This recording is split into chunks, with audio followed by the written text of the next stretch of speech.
Welcome, my dear.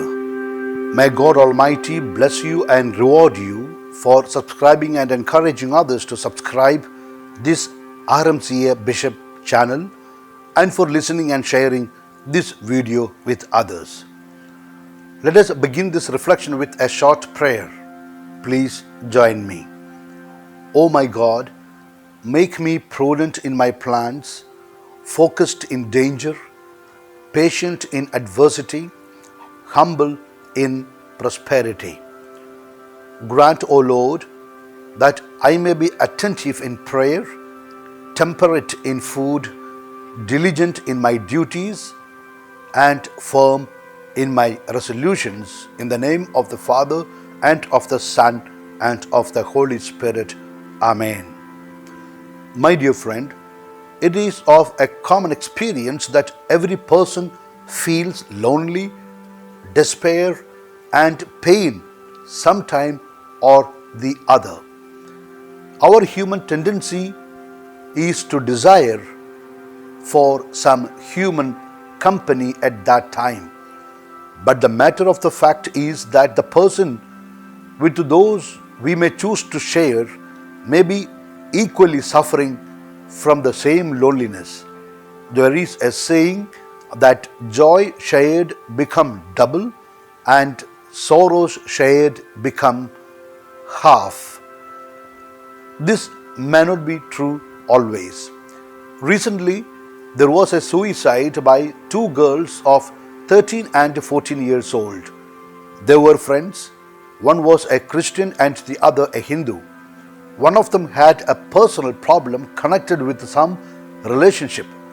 Parents knew about it, but she preferred to share everything openly with her friend who felt so much involved in the problem that they both committed suicide together by jumping from the terrace of the multi-storied building in which were their flats.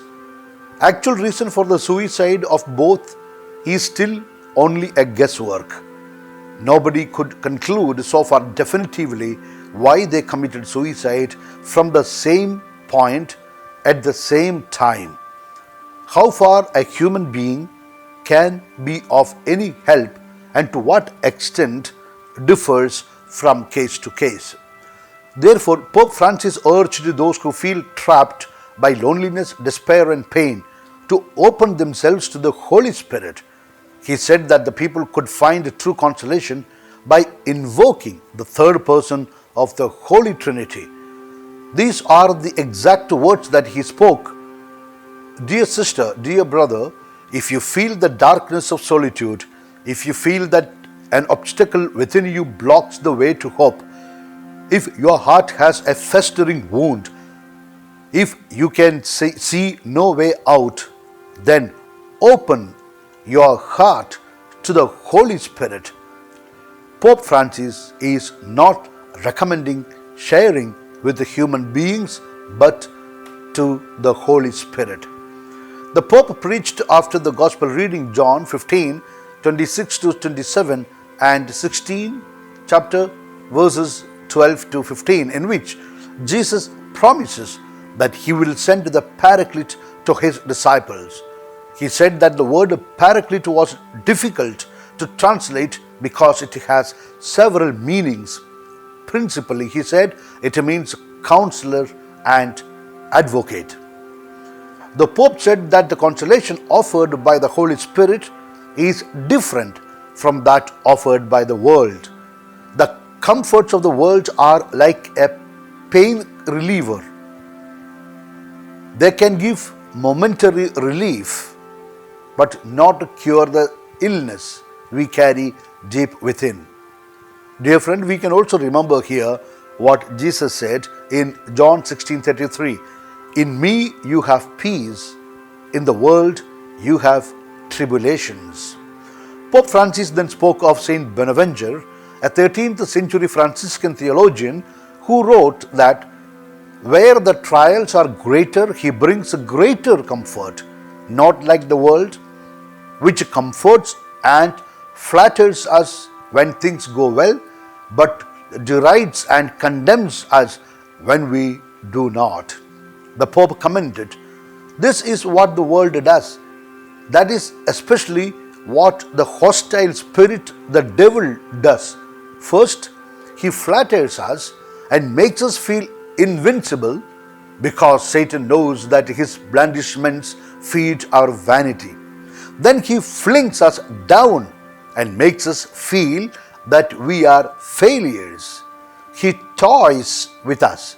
He does everything to cast us down, whereas the Spirit of the risen Lord wants to lift us up." He recalled that the Holy Spirit descended on the apostles when they were lost and afraid after the crucifixion. The years they had spent with Jesus had not changed them much. They were no different than they had been, he said. Then they received the Holy Spirit and everything changed. The problems and failings remained, yet they were no longer afraid of those, nor any who would be hostile to them. This is what happens to us also when we welcome the Holy Spirit into our lives. This must be done daily without fail. In Acts of the Apostles 1:8, we are given the promise of, "But you shall receive the power when the Holy Spirit has come upon you." It is this which actually makes us strong in any situation in life. With that strength, we will be able to suffer silently and smile, as it is different from weak people without the Holy Spirit who also suffer but blame others for all what happens in their life and then live miserably. Therefore, my dear friend, pray to Holy Spirit every day, and with the help of His power, be strong and be at your best always. If Holy Spirit is in you, then I tell you, you can be better than the best in the world. That is how we can rebuild the church again. Please join me in my prayer for you. Let us pray. Eternal Father, grant your child, this listener, the humility to be obedient to your commandments, the courage to be a witness of your Son Jesus, and the desire to bear the fruits of the Holy Spirit. Lord Jesus, bless your child to be faithful to the church and give success in defending her effectively. O Holy Spirit, kindle in this your child the fire of faith in one Creator God, in one Savior Jesus, and in one holy Catholic and Apostolic Church, and in universal brotherhood. Let your child, this listener, be blessed and be protected from all evil with the intercession of Mary and Joseph. Amen. Now, my dear, I give you my apostolic blessing. May Almighty God bless you in the name of the Father and of the Son and of the Holy Spirit. It is good to listen to these talks, one in the morning and another in the evening every day. It is like an ongoing faith formation and a soft spiritual but short retreat. Wish you all the good things in life.